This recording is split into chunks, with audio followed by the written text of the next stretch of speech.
Саған айдарым, ардақтап өтейін, бабадан қалған байтағым, садаған кетейін, киелі.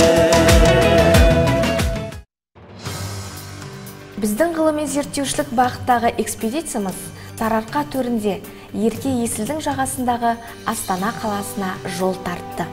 Астана бүгінде жас болса да, бас қала атануға әбден лайық екендігін көзімізбен көріп қайттық. Аз уақыттың ішінде әлемге әйгілі ару шаһарға айналған Астананың ең басты ерекшелігі ондағы құрылыстың ұлттық үлгіні ұстанғаны. Сапарымыздың ең алғашқы күнін елордамыздың негізгі нышаны, оның визитті карточкасы деуге болатын Астана Бәйтерек монументімен танысудан бастадық.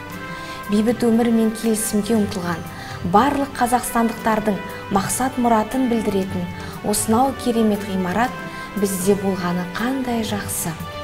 Қалада көз жауын алар әсем де биік архитектуралар тол жетерлік.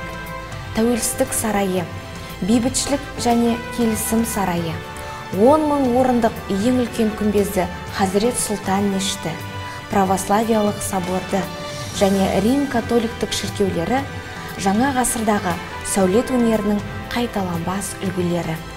Біздің әр күніміз ерекше әсерге толы болды. Тұңғыш президенттің мұражайы, түрколог Лев Гумилевтің мұражай кабинеті, Сакен Сейфуллиннің мұражайы, Орталық Азияда баламасы жоқ бірегей жоба Қазақстан Республикасының ұлттық мұражайының ашылуы, Қорғалжын табиғи қорындағы зерттеу жұмысымыз, Алжир мемориалдық кешеніне сапарымыз өткен тарихымызды еске түсіріп, оның қаншалықты құнды екендігін ұғындырғандай. Ал Экспо 2017 көрмесінің ұйымдастырушыларымен кездесіп, көрменің жалпы жоспарымен танысуымыз еліміздің жарқын болашағының даңғыл екендігіне көзімізді жеткізді. Аз да болса, көп нәрсеге қол жеткізген 10 күндік саяхатымызда өз мәресіне жетті. Туған елге тағзым экспедициясы арқылы біздер Астананың әлемнің ең үздік қалаларының қатарында екендігін ғана біліп қоймай, оның болашақтағы даму келбетін де көре алдық. Оның дамуына біздің де үлесіміз қажет екендігін түсіндік.